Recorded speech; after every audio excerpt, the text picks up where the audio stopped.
Funding for this edition of Think Tank with Steve Adubato has been provided by Hackensack Meridian Health. Keep getting better. New Jersey Sharing Network. Newark Board of Education. PSCNG. Powering Progress. Community Food Bank of New Jersey. The Burke Foundation. Myron and Elaine Adler Private Foundation in support of the Adler Aphasia Center. The Fund for New Jersey. And by United Airlines. Promotional support provided by CIANJ and Commerce Magazine. And by NJ Biz, providing business news for New Jersey for more than 30 years, online, in print, and in person.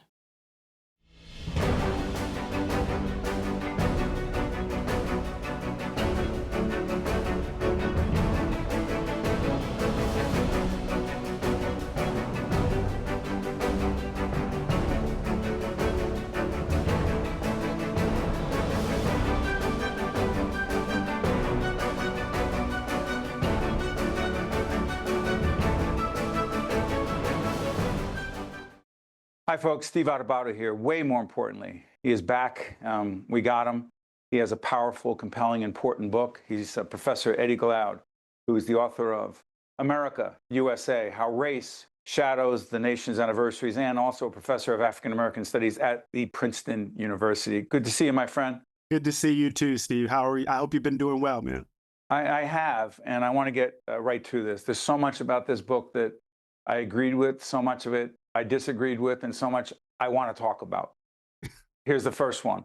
And you do this early on in the book. It's a quote, and I want you to explain it because I don't know if people think it's out of context or not, but your context matters most. I do not love America and never have, especially now. You were talking, I believe, about coming up to the 250th anniversary of our country. We're taping this in late July. It'll be seen later. Eddie, what exactly does that mean, and does it mean exactly what it says?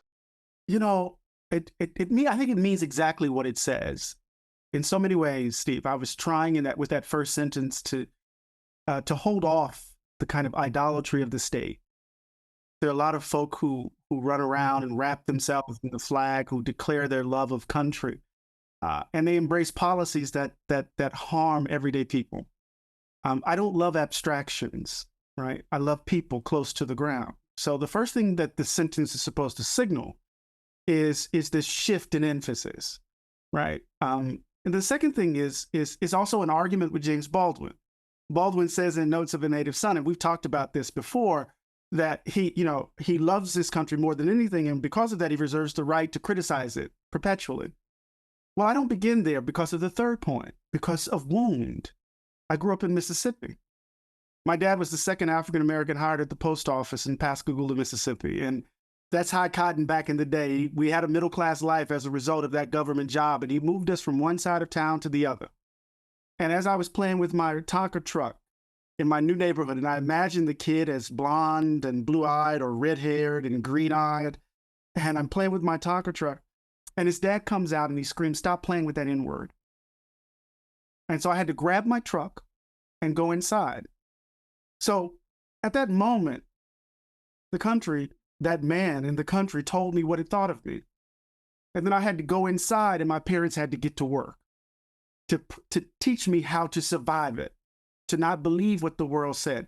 So I wanted to hit those three registers so that I can get to something more fundamental, Steve. That is a love for the people close to the ground, in spite of all of this and what that might mean in our 250th year. You know what's so fascinating about that? As I was reading about that experience, and by the way, the book, so powerful, go out and get it now. When you were saying that, and then later on, or in the book, you say this several times, you mentioned, okay, that was then, and I'm a little bit older than you, Eddie, but that was a few years ago. You're a kid. It happens, right? Eddie Glaude is a professor, a distinguished, highly respected professor at Princeton University. Barack Obama elected president of the United States. There are many who think, and I'm not going to lie, there's a part of me that was saying, boy, I feel for as much as I can, because I didn't experience what Eddie did. I know my grandparents experienced from Italy. as they were considered, quote, less than white. And for people who don't believe that's true, go back and check out that history. And I think to myself, I may not understand what Eddie is saying, but there are many who would argue, but Eddie, that was then, this is now. You say what? So this is part of what motivated the book, right? So here we are in this moment. As I wasn't writing it at the time that, the Voting Rights Act was gutted. By the Supreme Court. Right, or they're engaged in massive redistricting that's going on throughout the South.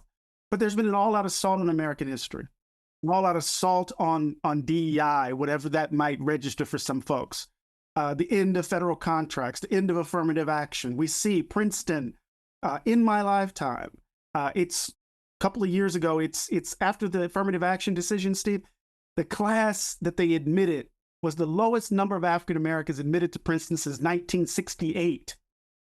And so here we are in the 250th year of the country, and people can point to me as the exception. Right? They can point to the election of Barack Obama, but here we are in the 250th year with forces claiming and arguing that ours must be and must remain a white republic. Now, that doesn't mean that it's exactly the same of what happened to me in 1977 or 1978, but there's a through line here that I'm trying to unpack that has everything to do with the contradiction at the heart of the country. And so slavery is no more. Of course it's no more. And Jim Crow was better than slavery because people were ostensibly free. They didn't belong to people, but Jim Crow was Jim Crow. And you still, even with the black president in office, and I write about this in Democracy in Black, even with the black president in office, you still have what I call the value gap, this belief that some people, because of the color of their skin, ought to be valued more than others. And that then determines and dictates the distribution of benefit and burden. Couple things. Go back on our website, will be up right now, steveadubato.org. Look at previous incredibly important interviews because of him, because of Professor Glaude, talking about his other books, but also talking about James Baldwin, who is a very important figure in Eddie's life and also in the lives of millions of Americans. I'm going to follow up on this. Sure. In the book, you talk about two Americas. The two-ness, two Americas, double consciousness. And it's white and it's black. And here's my dilemma with it. And many of the people you describe as, well, they're white. Sometimes in the book, I felt like you put us all in one category. And there are some of us who don't believe that we belong in that category. And then you argue, you talk about the pretense of liberalism, like somehow, whether you call yourself liberal, progressive, open-minded, supporter of civil rights, whatever it is, that all of us who are white or non-black, person not of color, that we are all Trump supporting, white supremacists, all fall in one category. And that, for me, is a real struggle, Eddie. No, I can hear that, Steve. Absolutely. So what I was trying to do in that moment is that I said, wherever the white American shows up, right, we have to deal with the calamitous consequence. Now, what do I mean by that? Yeah, the white American. Exactly. It's a category. It is a category that carries with it a belief in racial hierarchy. James Baldwin has this wonderful formulation, Steve. He says, I happen to love a lot of people who happen to be white, and then they're white people. And he's making that distinction, and it's really important because there are those whose racial identity is just part of the inheritance. It's not the way in which they see the world. And then there are those who are invested in the hierarchy of value that comes with that racial identity. So this is what I mean. The country has a divided soul. It imagines itself at once as a beacon of freedom and as a white republic. And as the greatest country in the world, as many of us say. Yeah, right. But it does so in light of this double consciousness, that it is a beacon of freedom and a white republic. And it's embedded in the Constitution. We see it with the 3/5 clause. Right. We see it with the Fugitive Slave Clause. We see it across the board, right? We see it in the history of naturalization law. First Naturalization Act, 1797, only white property men could be, right? Citizens. We see it in the very ways in which your ancestors, right, were treated. right? Because there's a sense in which when the Klan is reborn in 1950, right, or 1913, right, there's this moment where they are really worried about these swarthy Europeans coming from these S-hole countries. They want Nordic European, right? Because they don't want people from southern Italy. Right. They don't want people from Naples or Sicily or any place that where people were darker than those who were whiter. Right. They didn't want Irish. But why are we all the same? Respectfully, Eddie, then why are we? And by the way, I also want to get to the Trump issue, because it also the implication is that, and many of my friends voted for Donald Trump, but in the book, the implication is if you voted for Trump in 16, 20, and 24, that inherently you must have racist tendencies to vote for Trump. And you believe that, Eddie? I do, Steve. I do. I do not believe. I think in 2016, the Venn diagram between the Bernie Sanders voter and the Trump voter, there's all of this overlap in between. Sure. Right? And I think it's really important for us to understand the kind of populist undertow to Trumpism. And populism in the United States historically has been driven from the right, not from the left. Historically, it has had this nativist undertow to it in interesting sorts of ways. And so I don't believe, given what Trump has done, given the way in which he's mobilized hatreds and grievances, given the way in which he has asserted the idea that the country belongs to certain people, and the way in which there's been a two-pillar assault on two pieces of legislation passed in 1965 that fundamentally changed the nation, the Voting Rights Act of 1965 and the Immigration Act of 1965. That's right. And so there is a sense in which people like him and Stephen Miller, they're white nationalists. And so I don't understand what would motivate people to vote for these people who are willing to throw away the country because they insist on it belonging to certain people. I got to challenge you on this. Sure. I sat there and I went, 2016, Trump wins for a lot of reasons, one of which is the Democrats put up a candidate in the eyes of many who was weak, Hillary Clinton. Okay. In 2020, Biden wins. Okay. Now, Biden, the Democrats, forget about Trump for a second. The Democrats go, you know what? Let's put him up there again. What? Yeah, let's put him up there again. And I'm not going to go through and check out our previous interviews with people who've done biographies on Joe Biden. By any reasonable standard, not ready, not prepared to run in 2024. Okay, last minute, let's get him out. Let's put Kamala Harris in. And then she's not ready. She's not the candidate potentially she could have been. Not a strong enough candidate. There are many who are arguing right now that one of the reasons Trump won, in spite of, by the way, not mutually exclusive, Eddie, but one of the reasons is that Democrats consistently put up crappy candidates against Donald Trump. And he could be beaten with another candidate, white or not, black or not, Hispanic or not. That's just a stronger candidate. Why is it all about Stephen Miller and Trump and their white supremacist tendencies? Right. So let me stipulate to everything you just said.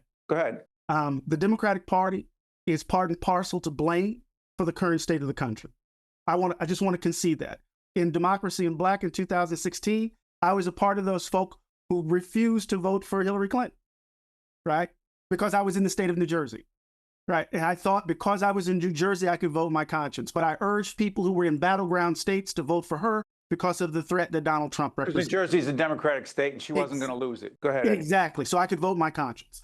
But look at this, though. The power of Trump's political ascendancy is in the math. And the math is driven by his ability to turn out low propensity white voters.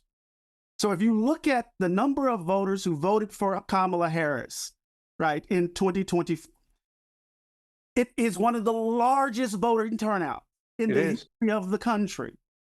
How did Donald Trump win? It wasn't just simply because she was a bad candidate, because she put up historic numbers in terms of turnout. It had everything to do with something that Donald Trump has done since 2016. His ability to turn out low propensity white voters. And those low propensity white voters are motivated in part, not just simply by, a bad Democratic candidate or by populists. They're motivated by grievance. They're motivated by feeling left behind. Grievance about what, Eddie? Grievance about big government putting its thumb on the scale that will allow these people, black and brown people, and people who don't work hard enough, to get in front of the line to reap the benefits of the country while they themselves are struggling to make ends meet. This is where the Bernie Sanders Venn diagram, where it overlaps, but then it's the culture wars. It's the red meat that's thrown on top of it that then motivates these folk. On top of course, the worry about the administrative state, the deep state, on top of the Epstein, on top of the pedophilia of the Democratic Party and the like, the conspiracy theories. But when you listen to Tucker Carlson, when you listen to Marjorie Taylor Greene, when you listen to Megyn Kelly, or even at times, Joe Rogan is a complicated figure in this regard. You hear underneath it, Steve, this ugliness that then motivates those the people who don't turn out because they did the math. There are more of us than them. The white grievance part. Yeah. Okay. Which is tied to the double consciousness, the two-ness of America, the polarization, the race problems we have in our country on so many levels. But I'm curious about this. Do you believe someone can experience some degree of grievance who happens to be white and feeling that there are some advantages that people are getting that their children are not getting, but that those people are not inherently racist, but they genuinely believe that and don't want to see someone who's black, brown, Hispanic, other, not achieve, but they're worried about their own kids? Why does that inherently mean they're racist? No, I think part of what the book is trying to show is that. By the way, here's the book, America, U.S.A, How Race Shadows the Nation's Anniversaries. By the way, Eddie goes through, I'm sorry for interrupting, Eddie. He goes through 1776, 1876, 1926, the bicentennial in 1976, and also the 250th. Go ahead, pick it up, Eddie. I'm sorry. So the point is that history haunts.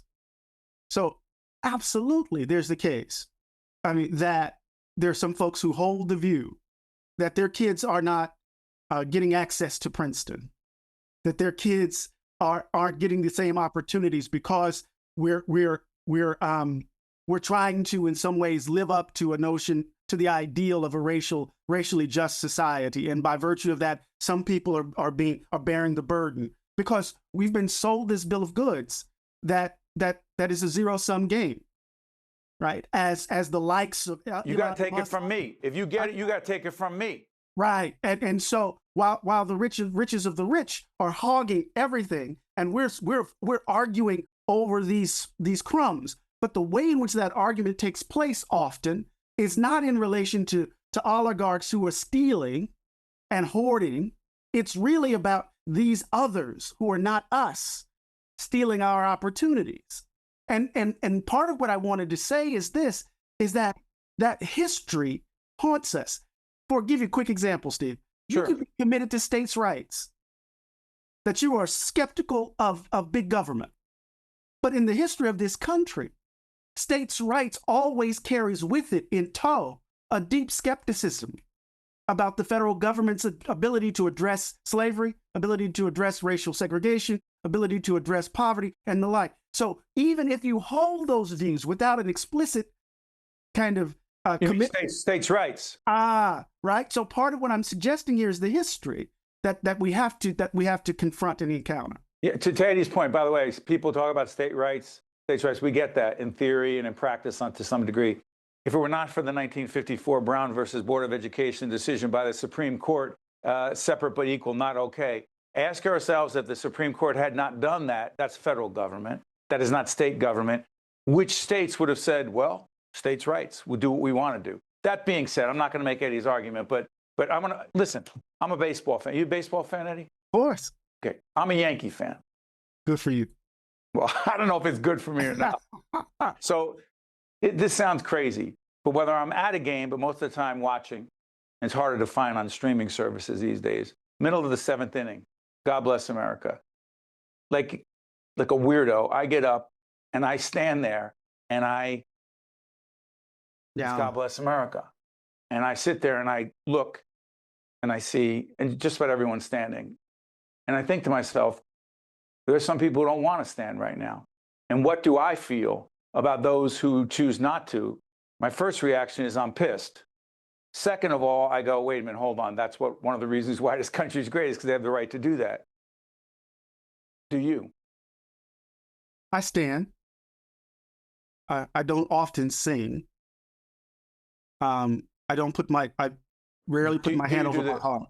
No, I rarely do. And I think it's because of, one of the things, and Steve, how can I put this? I come out of a tradition where this country was cruel. My professor at Princeton, two of them, give you two stories. At the height of their careers, Adubato wrote Slave Religion, the dean of African-American religious history, studied at Yale under Sidney Ostrom. He didn't grow up with his father because his father dared on the coast of Mississippi to challenge a store owner who disrespected his wife, and the store owner blew his head off, shot him in the face. Cornel West tells the story. Great Cornel West. Tells the story of jumping in a pool in Sacramento, California, not in Mississippi, but Sacramento, California, and they emptied the water while he was in it. I grew up in a place where my dad wouldn't stop by Ed's Drive-In because they wouldn't serve him. And we loved their crinkle fries and their chili cheeseburgers. So I come out of a tradition, Steve, where the relationship to the country is vexed. It's blues-soaked. And the idea that my love should just simply flow when we've had to bury our dead and the country runs past it so quickly. Not all of us, Eddie. I know, but this is the point. I'm making, that the expectation of gratitude, the way in which we dealt with, and I talk about this in the book, the way in which we dealt with racial justice as a philanthropic enterprise, as a charitable gesture, as something the country has done for us, as if it's the possession of some people to give and to take away. And here we are in the 250th year, and people are having to raise babies in an environment where folk are saying that their dad or granddad's achievement was only because of affirmative action, because we gave it to him. He didn't earn it. And what I'm trying to do is to unpack the story that makes all of that possible, if that makes sense. It makes a lot of sense, but in the couple minutes we have, I need to ask you this, which I believe I ask you every time. And I think we've done 4 interviews with Eddie so far. We sure have. And as if I got this right, you've always said there's some degree of optimism in you. This book is not an optimistic book. No. But then Eddie, respectfully, if it's not optimistic and you're not optimistic and you're one of our leaders, we are the leaders we've been looking for. Your book, not mine. That's your book. Yeah. Well, if you're not, then what are we supposed to do? We have to grow up. And let me say what I mean by that, Steve. It's a blues-soaked hope at the end of the book. I have music throughout the book. Each chapter has a musical epigraph. I commissioned a piece by the classical composer Joel Thompson, and he wrote this gorgeous, beautiful piano concerto entitled Anne Blue. It's beautiful to hear. It's the argument of the book. But what does it mean to have a blues-soaked hope? It's not that we end up in with this melodramatic vision of clear heroes and villains. We understand that the devil is in us. That when we look for the evil, that's all we need to do. To look for the bad, look in the mirror. It's us. And part of that recognition, right, is to have a tragic sensibility that allows us to grow up so that we don't see ourselves as always already perfect. My student at the end of the class, my Baldwin class at Princeton, she wrote this wonderful paper. She was from Texas, Steve. Gorgeous, gorgeous human being. She was a neuroscience major, but Baldwin had her on the ropes. She came into my office crying. I don't know if I want to have a white boyfriend anymore. I just don't know what to do.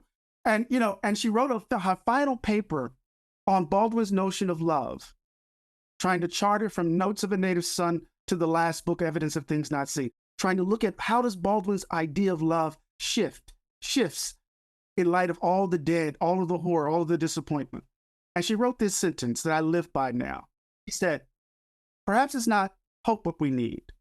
What we need to do is to tell the truth, which is just as lasting. Tell the truth with love, but lit by rage." In my moment, it's not to give us some easy optimism, but to give us hope by telling the truth, right, with all the rage that I can muster in light of our 250th year in the moment we find ourselves. Thank you, Eddie. Thank you, my friend. Thank you. Thank you for the conversation. Thank you for the book. And thank you for just being you. That's Eddie Glaude. I'm Steve Adubato. Thanks, Eddie. Man, just my heart. You're amazing. Appreciate you. See everyone next time. Think Tank with Steve Adubato is a production of the Caucus Educational Corporation.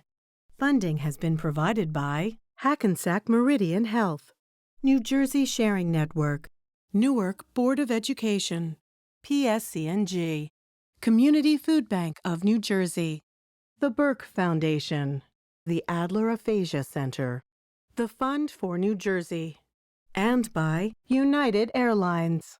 Promotional support provided by CIANJ and Commerce Magazine, and by NJ Biz. To watch more Think Tank with Steve Adubato, find us online and follow us on social media.